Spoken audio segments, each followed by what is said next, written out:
Wouhou!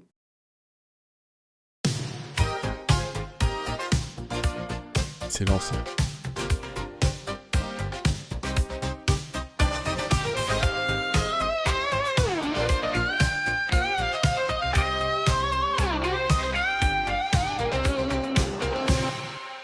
Épisode 74 de Culture Club Sandwich, l'hebdo, avec de la fatigue. Beaucoup de fatigue, mais quand même de la culture et de la reco culturelle.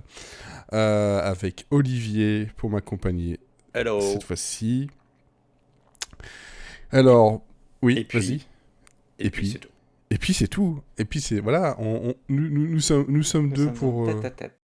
Exactement. Je sais même pas si c'était déjà arrivé en fait. Que tous les deux.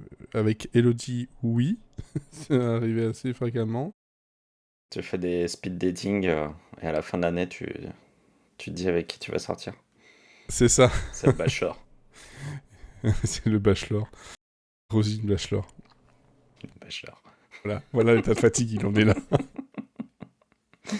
Non, c'est bien, je valide. Ah, merci, c'est gentil. Merci pour ton soutien.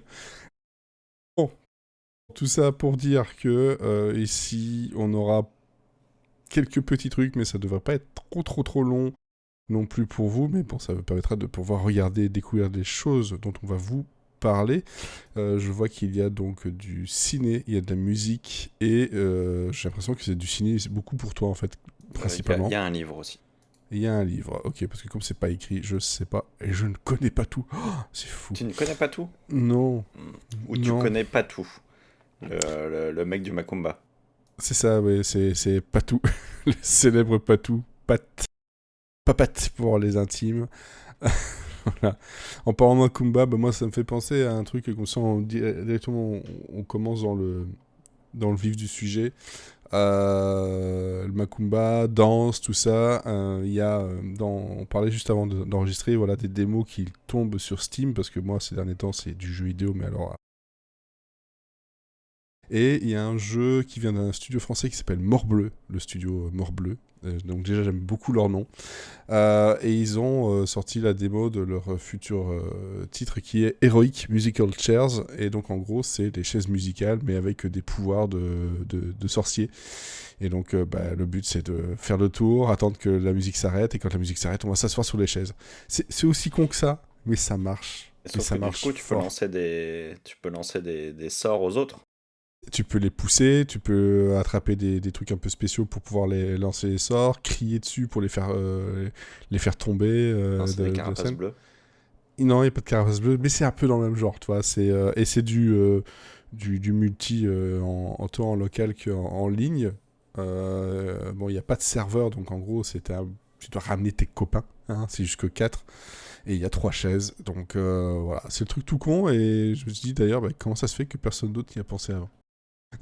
En fait, c'est vrai. Voilà, parce que c'est vrai que les chaises musicales sur le Game Boy avec ça, quoi.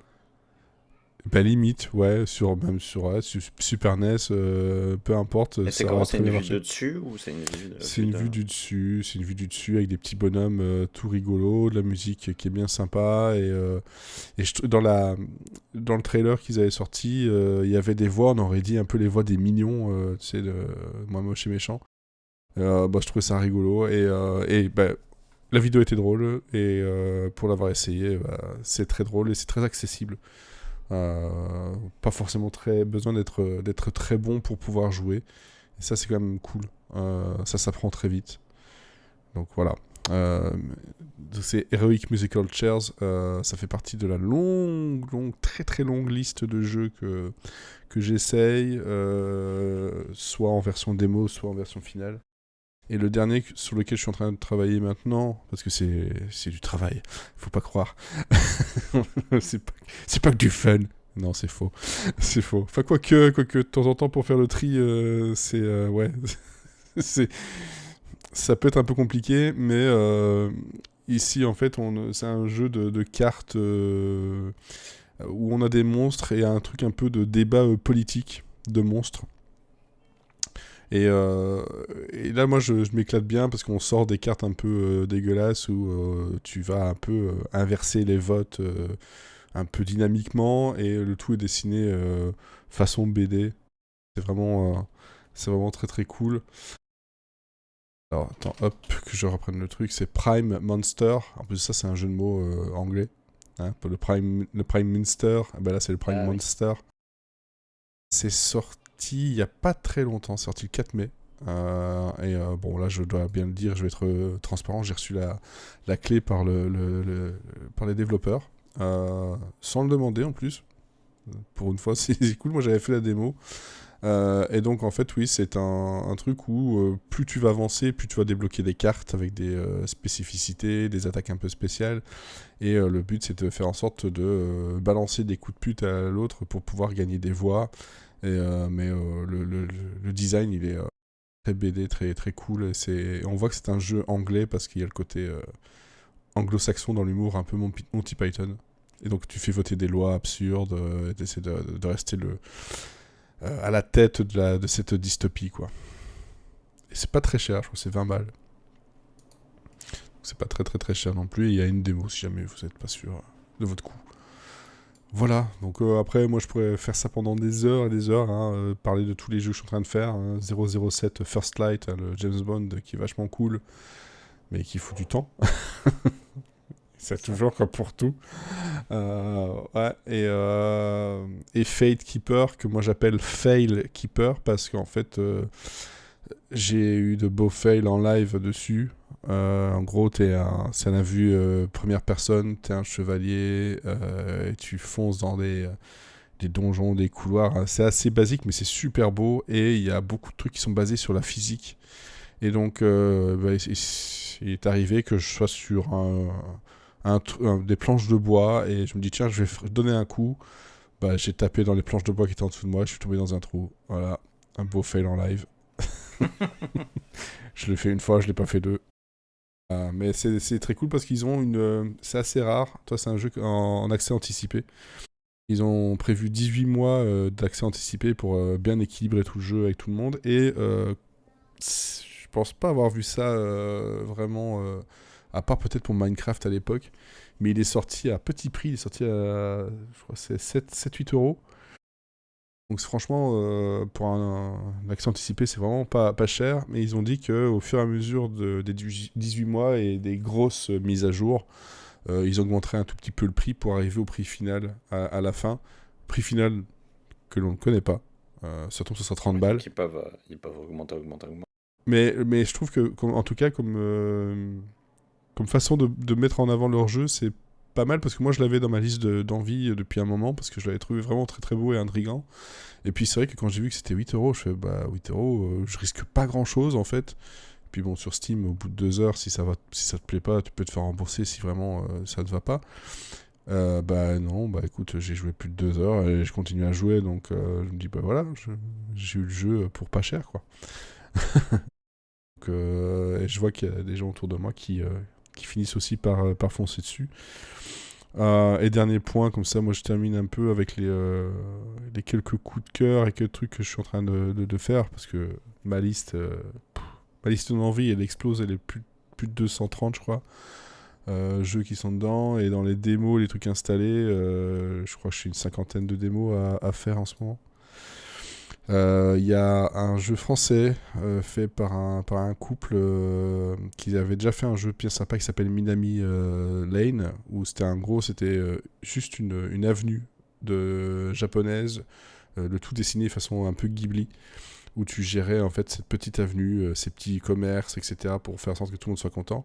Et ici, ça s'appelle Milky Delivery, et ça se passe voilà, sur une petite archipel où toi tu incarnes donc une livreuse de lait qui est accompagnée par sa vache. Et son truc, c'est de livrer ton lait, de faire en sorte que ton commerce marche bien, mais surtout faire en sorte que la communauté autour de toi, en fait, les liens se resserrent et tout le monde soit heureux. Donc c'est un jeu cosy, c'est dessiné, c'est super beau, c'est très D'accord. très, c'est très reposant, et la démo elle est très cool. Et franchement, des jeux reposants comme ça, il y en a plein en ce moment. Tout ne se vaut pas, on va pas se mentir. Parce que voilà, les jeux cosy, parfois c'est... oui, c'est Faut un... pas que ce soit plan-plan, quoi. il y a le côté plan-plan, et puis surtout le côté où finalement tu dis, bah ouais, t'as très vite compris le truc et ça t'apporte rien. Ou alors c'est un énième truc où tu vas En fait, c'est une nettoyer vraie des balance, choses. un vrai équilibre, quoi. Ah ouais, ouais, c'est ça, parce que le problème des jeux cosy, c'est que ça peut te faire te sentir bien et entrer dans un univers et c'est cool parce que ça te repose, mais ça peut aussi te faire l'effet de finalement ça m'endort tellement il se passe rien, ça n'a rien à raconter. Il y avait des jeux un peu comme ça qui avaient parfois des secondes lectures. Ici, c'est pas le cas, hein. Mais t'avais, je sais plus, c'était Wanderer Tale, je sais plus. Je crois que j'en avais déjà parlé. Où en gros, tu incarnais une super héroïne qui, d'un coup, en fait, n'arrivait plus à se battre et elle était vraiment, elle perdait toutes ses forces et elle était recueillie par quelqu'un qui gérait une boutique de thé. Et donc, tu allais gérer ce truc-là, gérer le côté du thé, servir du thé aux personnes qui arrivaient, discuter avec eux, apprendre un peu leur histoire. Et en fait, la sous-lecture de tout ça, c'était que en fait, c'était un truc sur le burn-out. En fait, clairement.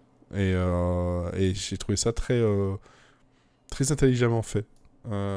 Et aussi sympa dans sa technique, quoi. Donc vraiment, ouais, j'ai énormément de choses encore à faire. Il y a tout. Il y a beaucoup de trucs.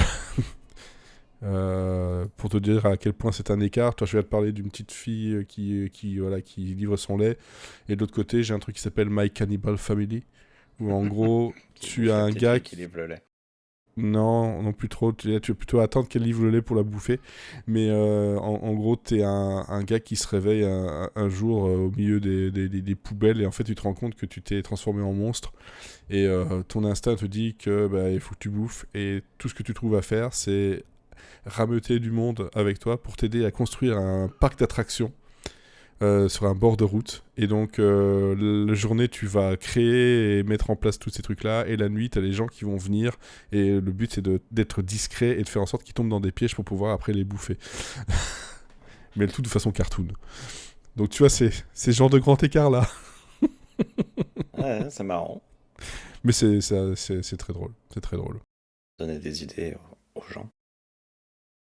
De faire des parcs d'attractions pour les bouffer. Ouais, Ouais, bah, ils je font. trouve ça. Ouais, mais après, faut pas, parce que c'est vrai que quand on voit ce qui se passe, par exemple, au Brésil dernièrement, non, vaut mieux pas. Non, j'ai pas vu. Je t'expliquerai ça après, c'est un peu glauque. Bon, de toute façon, au Ouais. Brésil. Ouais. Bref. Enfin, tout ça, voilà, c'est de mon côté. Toi, du tien, on va commencer par ton récap de la semaine aussi. Tiens. Ouais, alors moi je suis allé, j'ai vu deux films au cinéma. Je vais vous parler d'un des deux films juste après dans ma reco. Mais sinon, je suis allé voir une comédie romantique française qui s'appelle Tout va super et que Parce que quand je... j'ai vu les deux titres, je me suis dit, c'est sûrement pas le regard du gorille. Désolé, je t'ai spoilé la suite. euh, et, Tout va super, ouais. Ok. et Tout va super, c'est un film de Patrick Cassir avec Kim Jimili, Noémie Lovski et Marie Colomb. Et bon, c'est un film que je suis allé voir parce que je j'ai vu pas mal de bons papiers dessus, donc je me suis dit tiens, ça, avec des gens qui trouvaient ça marrant. Euh, Ça a été une grosse déception. Euh, Globalement, alors de quoi parle de quoi parle le film? C'est un gars en fait qui fait que s'occuper de sa mère qui a un cancer. Et puis le film commence en fait, on apprend qu'elle est en rémission et que donc tout va bien. Du coup, il se dit ah bah c'est bien, je vais enfin pouvoir vivre ma vie, sortir et tout. Et donc il sort et il rencontre une barmaid avec qui il commence à entretenir une relation. Et, et en fait, quelques jours, enfin quelques semaines plus tard, sa mère rechute. Et sauf qu'entre-temps, il a construit sa relation et du coup, il se retrouve un petit peu tiraillé entre le fait d'aider sa mère et le fait de vivre son histoire d'amour avec cette fille. Et, et voilà, donc Euh, Clairement, les gars ils se sont dit ouais, faudrait qu'on fasse une comédie romantique, mais que on détourne les codes de la comédie romantique, donc on va foutre une cancéreuse au milieu de tout ça. Et du coup, moi j'ai l'impression que ça, enfin, je trouve ça hyper fake, et surtout, ce qui me pose problème dans le film, c'est le choix de la mère, parce qu'en fait, ils sont d'origine libanaise. Mhm. C'est la mère est, enfin, la mère est d'origine libanaise. Lui, il est né en France, mais du coup, il a quand même des origines libanaises. Mais euh, sauf que elle est interprétée par Noémie Lovski, qui, elle, globalement, est d'origine ukrainienne. Enfin, elle a de la famille plus du côté de l'Ukraine. Elle n'a rien du tout de libanais. Du coup, son arabe, il est quand même. On sent que elle l'a travaillé pour le film, mais que c'est pas, ça marche pas. C'est pas natif. Non, elle essaie de faire des danses un petit peu arabes, un petit peu libanaises, machin. Ça fonctionne pas non plus. Et en plus, c'est un personnage que je trouve totalement antipathique et très égoïste, parce que finalement, elle a aucune reconnaissance vis-à-vis de son fils. Elle passe son temps à faire en sorte que sa relation ne fonctionne pas. Et comme le problème, c'est que c'est elle qui est censée être vecteur de l'émotion, bah comme c'est quelqu'un que je n'aime pas du tout, bah en fait, j'ai pas d'émotion. Donc, et comme lui, il est un peu con aussi, parce que on sait pas pourquoi il veut pas dire à sa meuf que sa mère a rechuté. Alors du coup, ça crée des tensions qui devraient pas exister si le gars était un tout petit peu intelligent. Surtout que Hakim Gemili, moi, c'est un acteur que je connaissais pas trop. Apparemment, il est dans tous les films indés En ce moment, il est dans français. beaucoup de Ouais, comédies.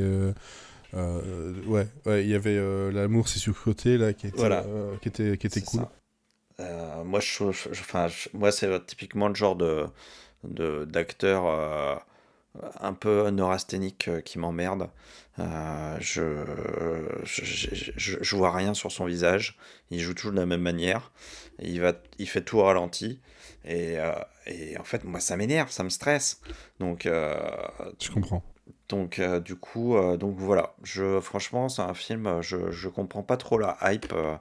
Alors évidemment, ça change des comédies romantiques qui sont que romantiques, quoi. Ouais, mais Mais bon, voilà, si t'as pas vu L'amour, c'est surcoté. non, j'ai pas vu.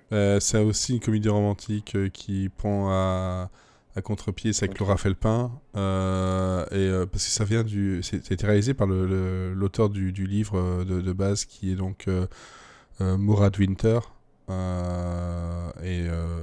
Bah, le livre était très cool et vraiment ça prend contre-pied, mais malgré tout, bon voilà, ça reste dans les codes. Tout va super en fait. Maintenant que je revois l'affiche et que je vois dont tu parles, j'avais été voir, je sais plus quel film il y a pas très longtemps. En général, bon, t'as des pubs dans les bandes annonces et c'est le seul film où j'ai vu qu'il y avait plusieurs bouts de bande annonce. Oui. Oui, c'était des petites scènes en fait. C'était des petites scènes Ouais. et j'étais là, je me suis dit, c'est bizarre. Ce truc-là est bizarre en fait. Ouais, ça Ça- arrive souvent. Ouais. Ouais, ouais, c'est pour ça que ça me disait quelque chose. Donc, ouais, c'est pas. C'est moyen, quoi. Ouais, écoute, moi j'ai Pas l'impression ouf. d'être un peu le seul à penser Ah ça, ouais, parce donc que ça se trouve. effectivement, ça a mon retour, mais bon, oui. Après. Voilà. Alors je sais pas si c'est parce qu'on me l'avait trop vendu avant et tout, mais Hmm. Toujours le risque. moi, pour moi, c'est le Noémie Milovski dans le rôle de la Libanaise. Là, pour moi, c'est rédhibitoire. C'est-à-dire que j'y crois jamais, donc je peux pas croire à ce personnage, et c'est quand même 80% du film, ce personnage-là. Donc, autant je trouve Marie Colomb super. Et je suis très content d'avoir. Je l'avais déjà vu dans des films, mais pas comme ça, quoi. Je l'ai vraiment trouvé hyper sincère, hyper naturel et tout. Hmm, Enfin, hmm. euh, vraiment bien. Mais moi, j'ai l'impression qu'il y a quand même des petits problèmes d'écriture, que, en fait, tout est préfabriqué, quoi. Le fait qu'il dise pas à sa meuf que sa mère a rechuté, enfin, Ouais. c'est, pour moi, c'est totalement artificiel, ce genre de choses, quoi. Donc, du coup, tu crées des conflits qui, en fait, n'ont pas lieu d'être. Et puis le fait que sa mère s'immisce dans sa vie privée et tout, sans que ce soit. Je sais pas, moi je trouve que tout ça est très calculé, et je trouve que ça laisse pas beaucoup de place à l'émotion sincère. parce que je pense qu'il y avait possibilité de faire mieux. Après, c'est pas non plus, enfin, si le principe vous intéresse, vous pouvez aller le voir, ça dure 1h30, donc c'est plutôt rapide à voir, c'est pas désagréable à regarder, c'est filmé correctement et tout, donc c'est pas un ratage, c'est juste que, bah, moi j'ai trouvé ça un peu trop fake et pas assez sincère. Ouais, je comprends, je comprends. Et donc, le livre, du coup? Et donc, j'ai lu un livre qui m'a scotché, qui s'appelle Le regard du gorille.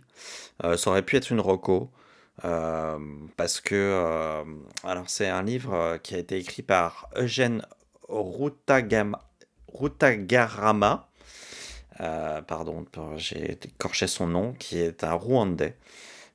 Et c'est un Rwandais pas comme les autres, puisque c'est lui qui a réussi à créer euh, le parc protégé pour les seuls gorilles des montagnes qui sont encore en liberté dans le monde, Mhm. euh, et qui se trouve en fait dans la forêt, dans une montagne dans une forêt de montagne qui se trouve exactement à la frontière entre le Rwanda, l'Ouganda et la République démocratique des Congo. Donc, et lui, il a réussi à faire en sorte que cette zone-là devienne un sanctuaire pour les gorilles, avec la collaboration de ces trois pays qui, globalement, peuvent pas se saquer et ont des histoires très compliquées en termes de géopolitique.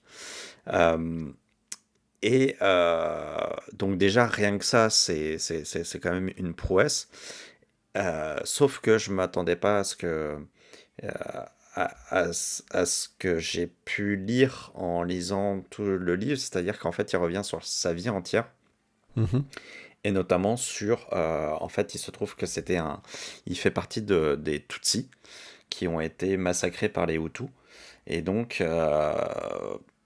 en 94 ou 93, je sais plus. euh, mais en fait, ça date pas de 94 ou de 93. Le problème qu'il y a eu c'est 94, qu'il y a eu entre les Hutus et les Tutsis, ça date de bien avant en fait.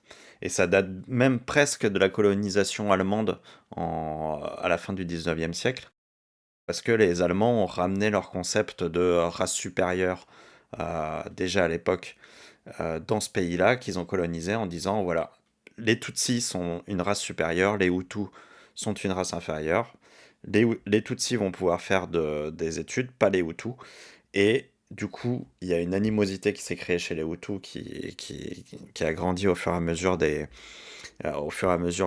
années, et qui a abouti un siècle plus tard à ce génocide absolument terrible.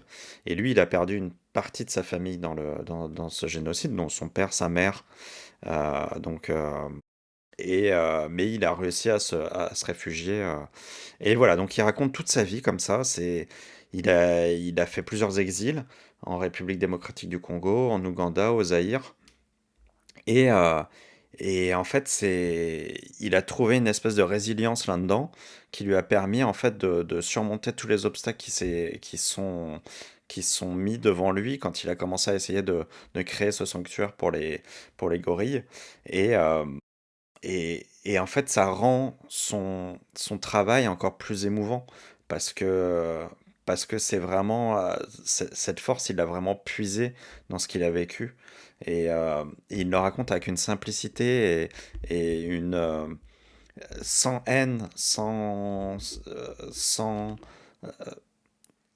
colère, sans rien. Je trouve que le livre est vraiment bien écrit et très lumineux et très clair parce que moi, en fait, j'avais entendu parler de ça à l'époque quand j'avais 10 ans à l'époque, mais c'est quelque chose dont je me souviens très fortement.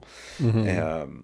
mais là, du coup, j'ai pu découvrir vraiment d'où ça vient, quelles ont été les conséquences, les causes. Enfin, vraiment, c'est passionnant en termes de géopolitique. C'est aussi passionnant de s'apercevoir que la France a fourni les armes aux Hutus pour qu'ils puissent massacrer les Tutsis. Donc ça met aussi les choses en perspective.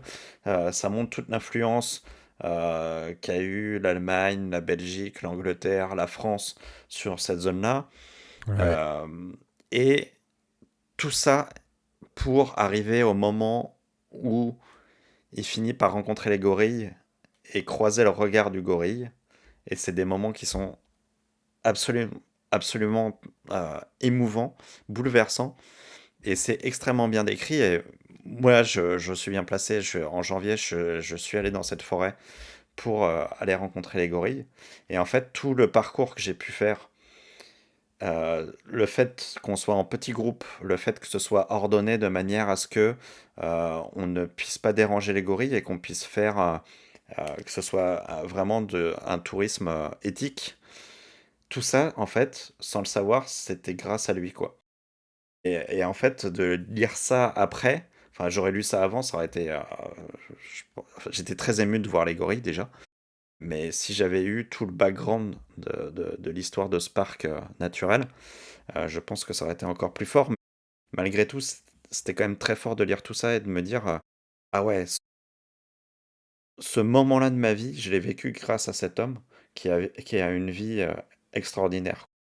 Donc c'est un très beau livre et qui montre quand même que l'amour qu'on peut porter aux animaux, c'est pas seulement un amour qu'on porte aux animaux, c'est un amour qu'on porte à l'humanité entière. Donc c'est vraiment un très beau récit, une très belle leçon de vie et c'est vraiment un mec génial.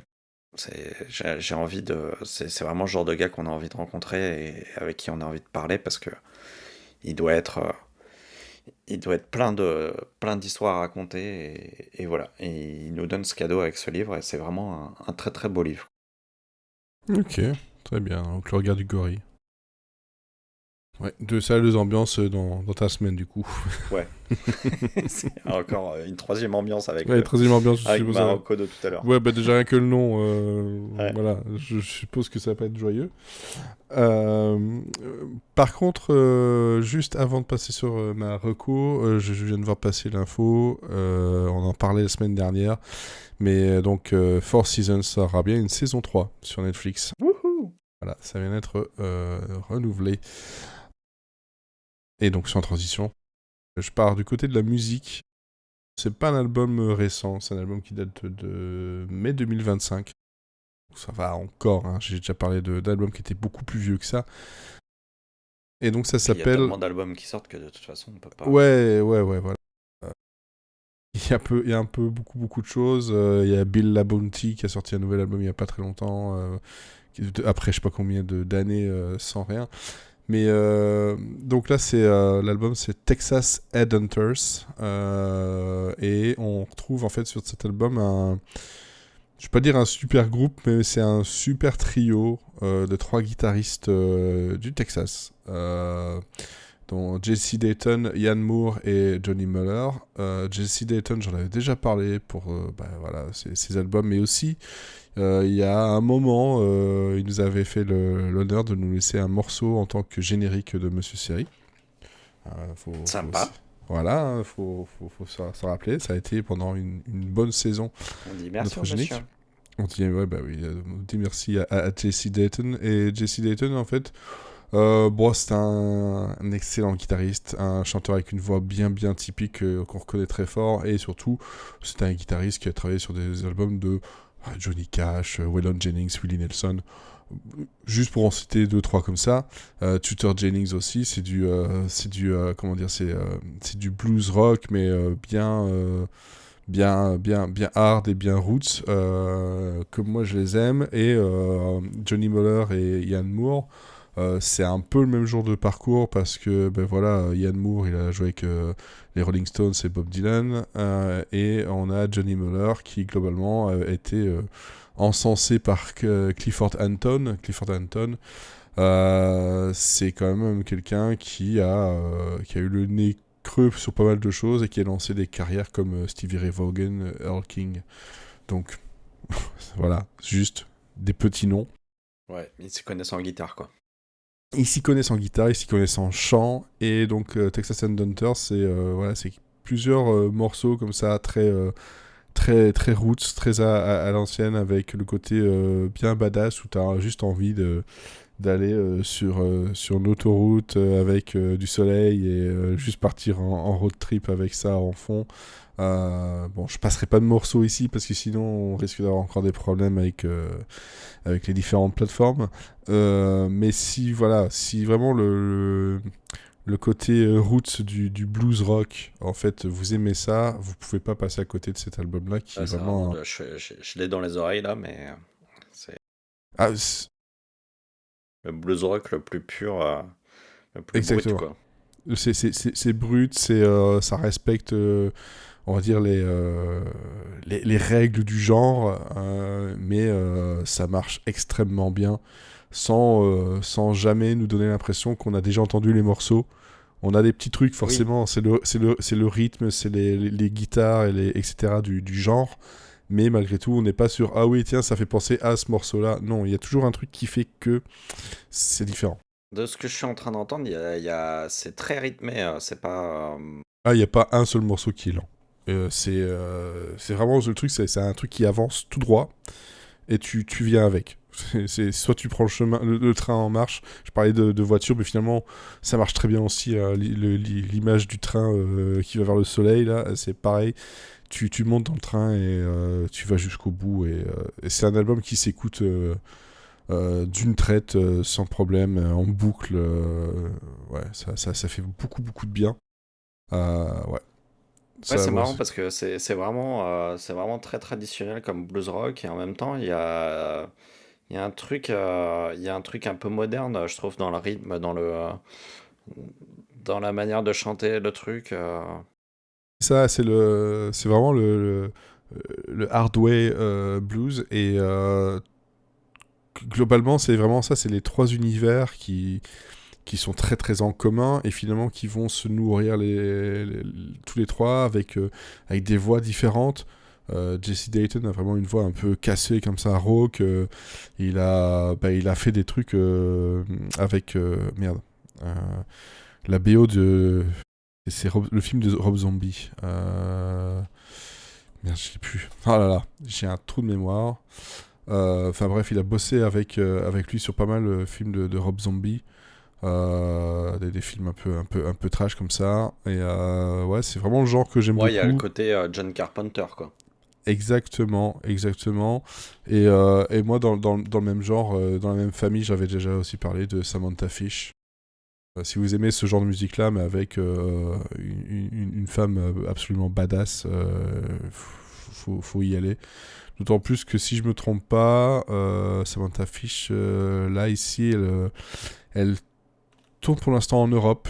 Je crois qu'elle va même être en France, j'avais vu, je crois, vers fin juin. Elle tourne en Allemagne, tout ça, mais j'ai pas vu la Belgique, malheureusement. Et Texas and Hunters, ils sont aussi en tournée, mais là, c'est du côté des États-Unis pour l'instant. Il n'y a pas de. Il n'y a pas de date européenne, malheureusement, mais je surveille. Je surveille parce que ça, en live, ça doit juste être le feu. Il y a pas de raison. Je suis sûr que l'album, il est 10 000 lieues en dessous de ce qu'ils peuvent faire en live. Et encore, voilà. C'est clair et C'est... net. Ouais, moi ça me fait penser, enfin, je pense que la comparaison ultime, je pense que c'est ZZ Top. Ah, il y a du ZZ Top pour le côté. Ouais, le Il y côté a quelques roots. titres, Ouais. on retrouve un peu la vibe. Ouais, bah moi je vais plus du côté, mais forcément, je l'ai cité, mais Stevie Ray Vaughan, clairement. Ouais. Il est dedans. Mais c'est vrai que ZZ Tops, ouais. La 2, là, Maggie Went Back to Minneola, il y a il y a quelques sonorités qui rappellent. Ouais, ouais. Et c'est cool parce que c'est un son qu'on n'entend plus trop, quoi. Bah, en tout cas, aux États-Unis, si. Oui, Pas mal, mais en tout cas, ça, ouais, ça dépasse difficilement les frontières. Et c'est bien dommage. Parce que ça fait franchement du bien d'entendre ce genre de truc-là. Moi, j'aime beaucoup. J'ai toujours beaucoup aimé le blues rock. J'ai toujours beaucoup aimé Tab Benoît, par exemple, ou Joe Bonamassa aussi, qui était un peu plus bluesy que rock. Mais là, ouais, clairement, c'est le truc où tu as lunettes de soleil, veste en cuir Bah et oui. le classique, quoi. Puis Hein, tu vas chasser les vampires. et tu vas chasser les vampires, effectivement. Effectivement. Enfin voilà, donc moi c'est mon conseil ici. Puis bah, allez fouiller dans la discographie de ces trois gars-là. Vous avez de quoi faire pendant encore des heures et des heures, voire des jours d'écoute. Et puis pas rajouter en plus de ça Samantha Fish, parce que ça fait du bien aussi d'avoir un peu de féminité dans tout ce bazar. Voilà. Yes. De ton côté, donc par contre, The Plague. Alors là, c'est pas la féminité, c'est au contraire, c'est la masculinité toxique. Puisque je vais vous parler de The Plague, euh, donc la peste en français. Mais le titre est resté en anglais, ça reste The Plague dans les cinémas en France. Et c'est un film qui est disponible actuellement au cinéma, donc vous pouvez aller le voir. Rien à voir avec le film, le film, non, le livre d'Albert Camus, Peste. Ce n'est que une homonymie, mais ça ne se rapporte pas du tout au livre. C'est un film de Charlie Pollinger que je ne connaissais pas et c'est normal parce que c'est son premier film. Euh, Forcément, ça aide. ouais. Et surtout, le gars, pour son premier film, a remporté le Grand Prix au Festival de Deauville. Donc, Ah, donc merci, monsieur. c'est pas mal quand même. Ah, effectivement. Il a gagné un truc à Sundance aussi, je crois. Donc il commence bien sa carrière de festival. Il a été diffusé à Cannes aussi, le film. Mhm. Donc voilà, une belle vie de festival. C'est un film qui se passe dans un camp de sport aquatique à San Diego, aux États-Unis. Euh, et évidemment, en bonne société patriarcale américaine qui se respecte, bah, en fait, dans ce camp, les filles font de la natation synchronisée et les hommes font du water polo. Parce qu'il ne faudrait pas que les filles fassent du water polo et les hommes fassent de la natation synchronisée. C'est ça. Donc, euh, donc déjà, ça plante un peu le décor du... En parlant, je suis désolé, c'est un autre truc, mais c'est parce que tu parles de nage synchronisé. Il y avait un film, donc Le Grand Bain. Je sais pas si tu l'as vu, Oui, si tu te souviens. que J'ai- j'aime beaucoup. J'aime beaucoup aussi, et j'ai appris aujourd'hui en regardant une vidéo de Amixem, voilà, qui recevait Manu Payette dedans, qu'en fait Manu Payette a dû refuser un rôle en fait dans Le Grand Bain. Il devait être dedans. Ah oui, Voilà, comme d'accord. ça. Et ça m'a rappelé ce film qui était vraiment très, très drôle et Oui, oui, très c'est une touchant. ouais, ouais. Très, très bonne réussite. Franchement, une très bonne surprise, ce film. Bref, on n'est pas dans le même milieu. Non, pas vraiment, et puis pas avec les gens de cet âge-là, puisque le film va se focaliser sur surtout sur la partie garçon. Mhm. Donc c'est des garçons qui sont jeunes, enfin jeunes adolescents, plutôt 12-13 ans. C'est vraiment le début de l'adolescence. Euh, et notamment sur Ben, qui est un petit nouveau. Donc ça se passe à San Diego et lui il vient de Boston. Donc ça se passe sur la côte ouest et lui il vient de la côte est. Il a un accent dont tout le monde va se moquer un petit peu au début. Et surtout Ben va s'apercevoir assez rapidement qu'il y a un des stagiaires du camp qui s'appelle Eli qui est totalement ostracisé par les autres garçons sous prétexte qu'il serait atteint de la peste. Euh, Ok. donc en fait, il a des traces qui pourraient être de l'acné ou un acné un petit peu virulent. Et du coup, tout le monde dit qu'il a la peste et que si on le touche, on, on- on est soi-même contaminé par la peste. Donc Ben, qui lui a un peu plus de cerveau que les autres, se dit, ben non, c'est n'importe quoi, ça peut pas être la peste. Il va commencer tout en essayant de s'intégrer dans le groupe de garçons, il va quand même, dès qu'il peut être tout seul avec Eli, il va quand même commencer à nouer un dialogue avec lui. Euh, et, euh, et voilà, donc il va jouer sur deux tableaux entre la bande de garçons avec qui il va tout faire pour s'intégrer. Et puis là, par exemple, il va l'aider à mettre sa crème sur ses plaies. Enfin voilà, parce qu'en fait, il comprend très bien qu'il n'y a pas du tout de peste derrière ça. Sauf qu'un jour, bah, les autres s'aperçoivent que Ben a eu des contacts avec a eu des contacts physiques avec Eli, et donc du coup tout le monde part du principe qu'il a chopé la peste aussi, et donc il se retrouve lui-même mis à l'écart, et à partir de là en fait il va tellement paniquer qu'il va perdre la notion de la réalité et commencer à penser qu'il est réellement atteint de la peste, et du coup il va essayer de tout faire pour, euh, pour faire croire aux autres que ça c'est pas arrivé, qu'il est normal, machin et tout. Donc, et en fait, il va finir par perdre complètement la boule et devenir très paranoïaque. Euh, donc, comme je l'ai dit, c'est un premier film et c'est un film qui marche très bien, qui a une atmosphère très lourde, très anxiogène, qui réfléchit vraiment sur les différentes formes que peuvent emprunter les harcèlements. La simplicité, ça aurait été parce que la modernité fait que souvent maintenant le harcèlement passe par les réseaux sociaux, passe par le téléphone. Là, en fait, c'est pas du tout le cas. On est vraiment sur, entre guillemets, un harcèlement à l'ancienne, mais qui, malgré tout, existe toujours. Ouais. Euh, C'est pas parce qu'il n'y a pas les réseaux sociaux que c'est voilà, moins en fait, pernicieux, quoi. le harcèlement a toujours existé. Bien sûr, Et en malheureusement. fait, le film décortique tous les mécanismes qui mènent des enfants à s'en prendre à un autre, parce qu'il y a juste une petite chose qui fait que cet enfant est différent. Et, euh, et en fait, il crée, Charlie Pollinger, il arrive à créer une vraie tension dans le film. C'est une tension sourde parce qu'en fait, la plupart des scènes sont assez banales, sont assez. C'est vraiment. Ils filment le quotidien de Mhm. ces jeunes-là. Et nous, on voit ce qui se passe derrière, en fait. On comprend ce qui se passe derrière. Et en fait, finalement, c'est en filmant. euh, le décor qu'il arrive à créer cette ambiance presque de film d'horreur. En fait, souvent le soir, il filme les grands bâtiments qui sont vides. Et en fait, il montre que voilà, à chaque recoin de ces bâtiments-là, en fait, la terreur peut surgir à tout moment. Il n'y a aucune safe place en fait pour ceux qui sont harcelés. Et même pas le bureau du coach.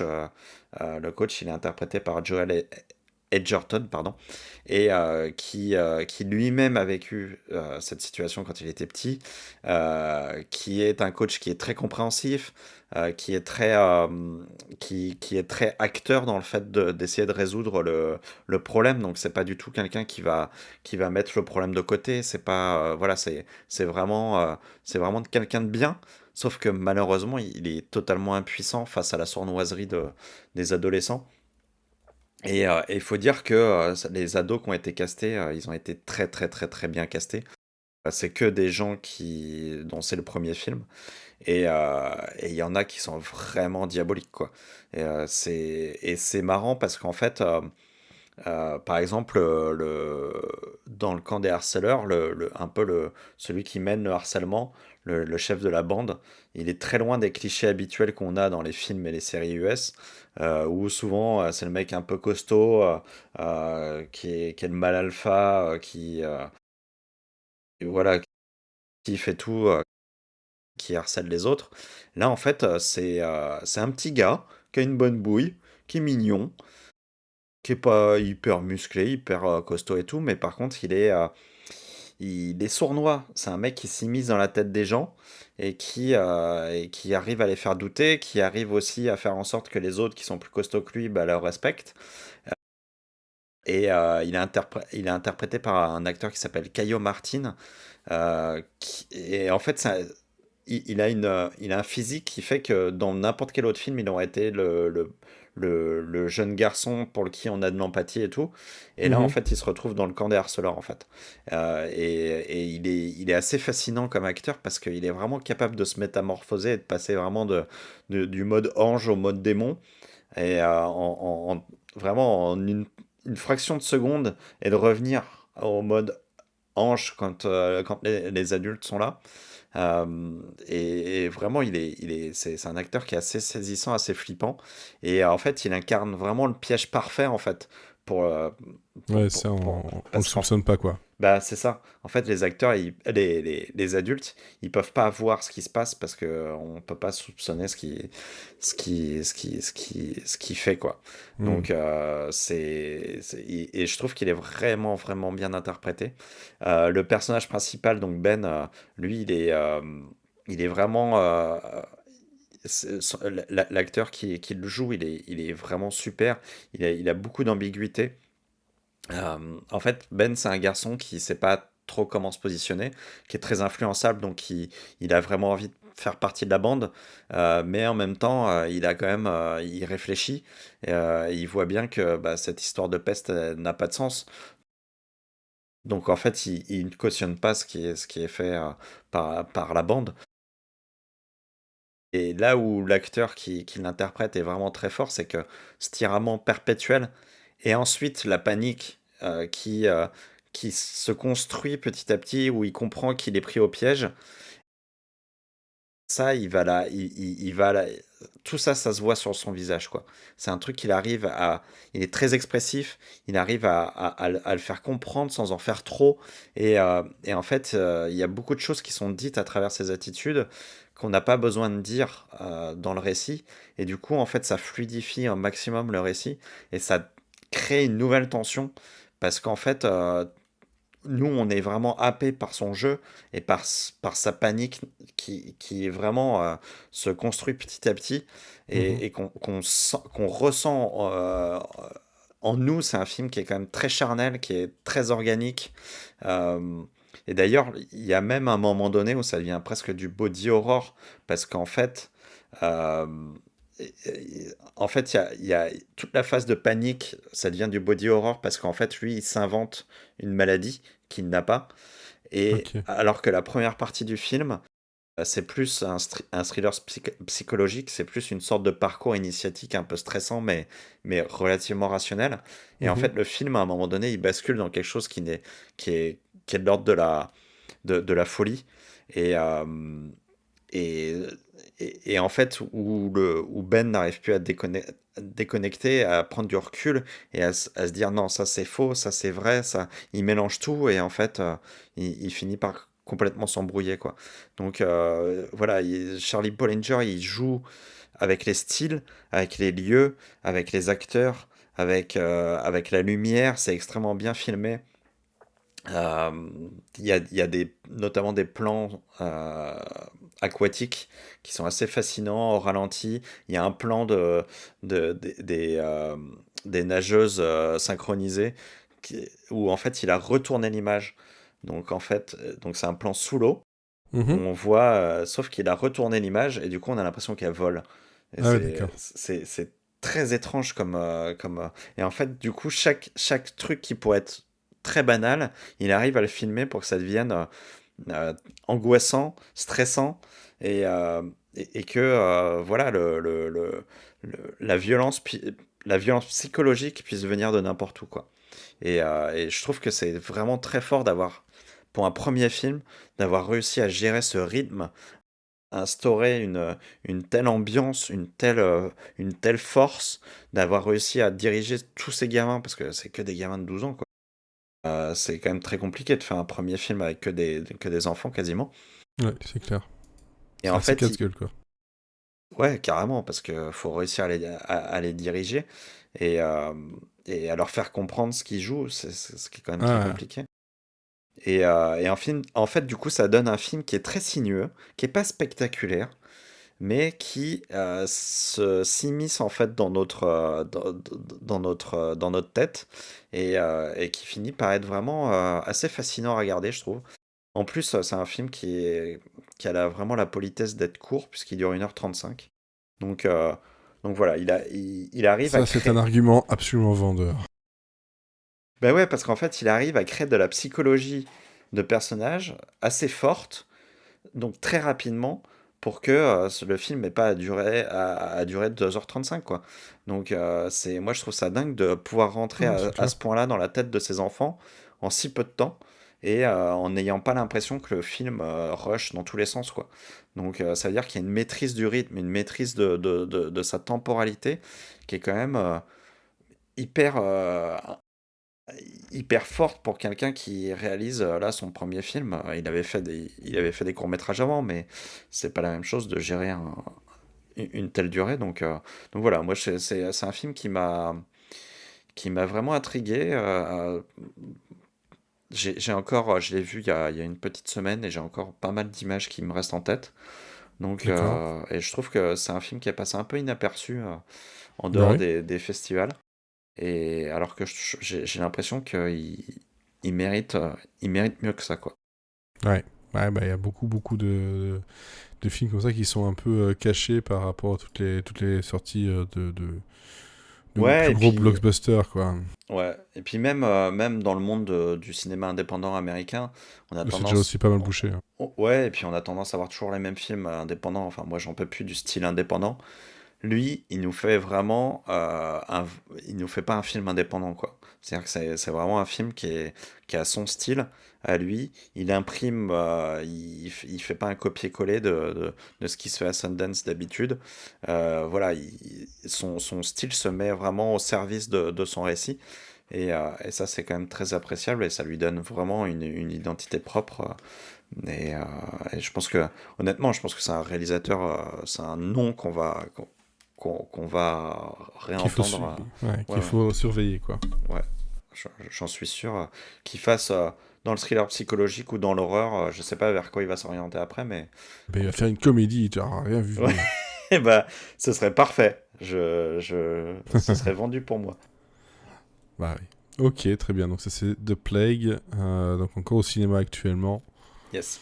mais pas dans tous les cinémas, donc il va falloir un peu... Oui, il n'est pas hyper bien distribué. Ouais. Ouais, j'ai même pas l'impression de moi l'avoir vu en Belgique, pour être franc en fait. Sortie Belgique. Ouais, ouais, ouais. Bon après, nous on a les...